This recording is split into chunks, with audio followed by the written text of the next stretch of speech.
अब जैसे मैं बना मुख्यमंत्री बनना बाकी था। मिस्टर भाटिया करके हमारे जीआईडी के चीफ थे। आपको हैरानी होगी, लिखने के लिए नहीं है, लेकिन मैं बता देता हूँ। मैं सीएम बनना बाकी था, लेकिन तय हो चुका था। CS मतलब क्या होता मुझे मालूम नहीं था। C मतलब क्या, S मतलब क्या, तो मेरा कोई लेना देना नहीं था। तो जीएडी क्या होता है हमें मालूम नहीं था जी। तो मुझे वो हमारे कार्यकर्ता ने कहा कि जीएडी के चीफ आए, तो मैंने कहा, मैंने गौर सुना क्योंकि मैं इन शब्दों से परिचित नहीं था। तो बोले मुझे मिस्टर भाटिया करके आए, तो मुझे लगा कोई संत वंत होंगे कोई। जीओडी मैंने सुना, मैं बताता हूँ रियली, मेरे मन की स्थिति बताता हूँ। तो मैं खड़ा हो गया, वही चीज़ें वो अखबार वगैरह ठीक ठाक किए मैंने को बुलाइए। तो आए तो पैंट शूट में थे। आपका परिचय? बोले मैं भाटिया हूँ। और मैं बैठी वो बैठ नहीं रहे थे। कहा बैठिए, नहीं बैठता। फिर मैं बैठा, उसके बाद वो बैठे।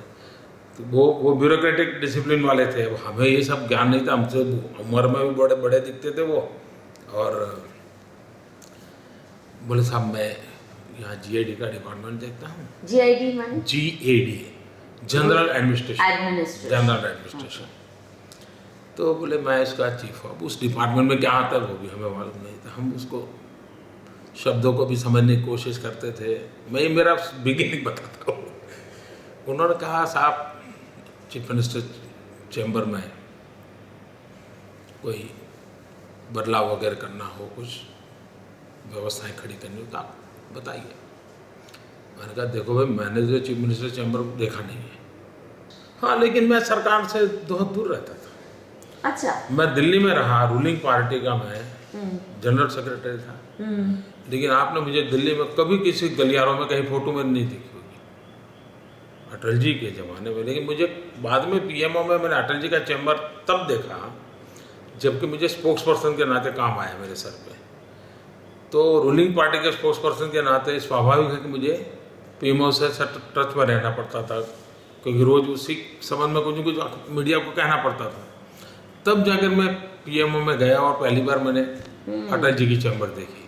लेकिन अटल जी की चैम्बर देखी तब भी मन में ये था, अच्छा ये जगह है जहाँ नेहरू बैठते थे, लाल बहादुर शास्त्री बैठते थे। ये सब मेरे मन में विचार आए थे मैं जब पहली बार अटल जी की चैम्बर में गया था। तो मैं इतना इन चीज़ों से काफ़ी दूर रहा था मेरे जीवन में, और मुझे कोई कभी मोह भी नहीं था।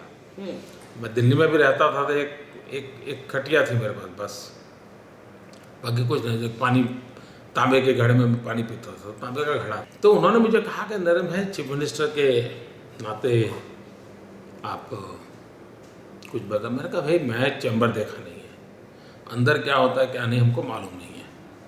लेकिन मैंने कहा मैंने सुना है कि केशव भाई की जो चेयर है वो काफ़ी रॉयल और बड़ी, वो राजा महाराजा टाइप है।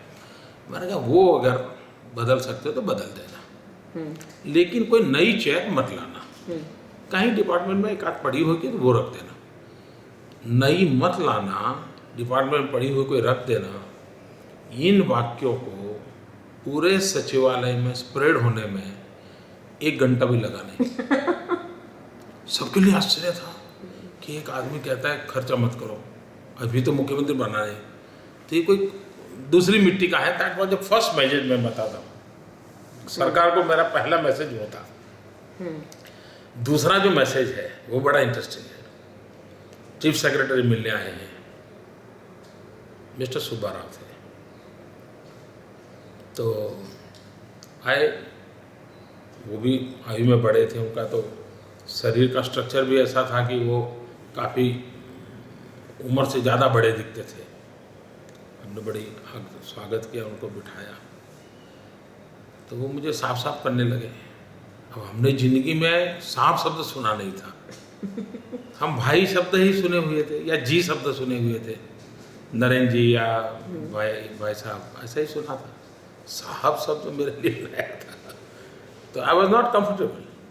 किस भाषा में बात करते थे? गुजराती। अच्छा, हाँ, Gujarati. It was already established that officers will speak Gujarati. हाँ, वो पहले से ही था यहाँ। और मैंने देखा है कि उन लोगों की वो डेमोक्रेटिक अपना ब्यूरोक्रेटिक डिसिप्लिन में है ये, वो करते संभाल करके वो करते हैं। मेरी कठिनाई है कि मैं गुजराती से हिंदी पर कब चला जाता हूँ मुझे पता नहीं रहता है। वो उल्टा मेरी तरफ है। तो मुझे वो कहने लगे कि साहब आपको सीएम को स्टाफ रखना होगा। 3 अफसर हाँ। पे। तो मैंने कहा भाई स्टाफ तो होगा ना। सीएम का स्टाफ नहीं होता है क्या? तब उन्होंने मुझे समझाया कि साहब ऐसा नहीं होता है, ऐसा होता है। आप That every chief minister is allowed certain number of हाँ, officers हाँ। of his own choice. हाँ, ये उन्होंने मुझे बताया। मैंने कहा भाई मैं यहाँ किसी को पहचानता नहीं, किसी को नहीं जानता, आप खुद ही तय करके मुझे दे दीजिए। लेकिन मैं चाहूँगा कि वो उनकी इंटीग्रिटी, 4 चीजें बोलिए। हाँ वो मैं उनको एक इंटेग्रिटी, वर्कोहलिक हो, तो उसको वो हाईटेक हो, हाँ, वो टेक्नो से भी हो, टेक्नो से भी हो। मैंने कहा मुझे और टीम वर्क। सर हाँ हाँ, और टीम का उसका स्वभाव होना चाहिए। स्वभाव। हाँ, ये टीम वर्क की आपको कहाँ से? देखिए मैं मूलतः आरएसएस से जुड़ा हूँ। आरएसएस की पूरी व्यवस्था का एक हिस्सा यही है, टीम फॉर्मेशन। और हम मेरी जिंदगी ही पूरी ह्यूमन रिसोर्स मैनेजमेंट में गई है। ह्यूमन रिसोर्स मैनेजमेंट मतलब संगठन करना, हाँ। लोगों को जोड़ना, लोगों को मोटिवेट करना, लोगों को काम में, यही मेरा मुख्य काम रहा है जीवन भर। बीजेपी में आया तब भी मैं इसी पर बल देता था कि कार्यकर्ताओं को तैयार करो, टोली बनाओ, काम में लगाओ, योग्यता के अनुसार उनको काम दो, यही मेरा मुख्य काम रहता था। तो व्यक्ति को जानना, पहचानना, उसकी कठिनाइयों को समझना, उसको काम में लगाना, यही मूलतः मेरी ट्रेनिंग वही हुई है, तो मैं उसी को पर आपको कोई फॉर्मल ट्रेनिंग तो नहीं है ह्यूमन रिसोर्स मैनेजमेंट की? नो मैंने कहा, मैंने कॉलेज वाले कुछ देखा नहीं है। नहीं मतलब जैसे मैनेजमेंट ट्रेनिंग ये वो, you didn't go into all that, but नहीं, जस्ट फ्रॉम पर्सनल। लेकिन मैं सीएम बनने के बाद मैंने पहला काम किया था, आईएम में हम पढ़ने गए थे। हाँ, सारा का सारा। हाँ, चालाओं में मुझे ब्लैक टी ना दूध वगैरह नहीं। तो हम गए थे आईएम में पढ़ने के लिए, तो वो हमने वहीं से शुरू किया था। फिर वो मुझे अफसर मिले, जब पहली बार फाइल आई तो मेरे यहाँ शायद पीके मिश्रा थे। पीके मिश्रा? हाँ, वो मेरे पहले प्रिंसिपल सेक्रेटरी थे। तो उनका शरीर ऐसा है चुटकू से कि मैं कभी इम्प्रेस नहीं हो सकता। बिल्कुल। लेकिन वो इतने सरलता से चीज़ों को ले जाते थे, वो आप करवा लेते थे।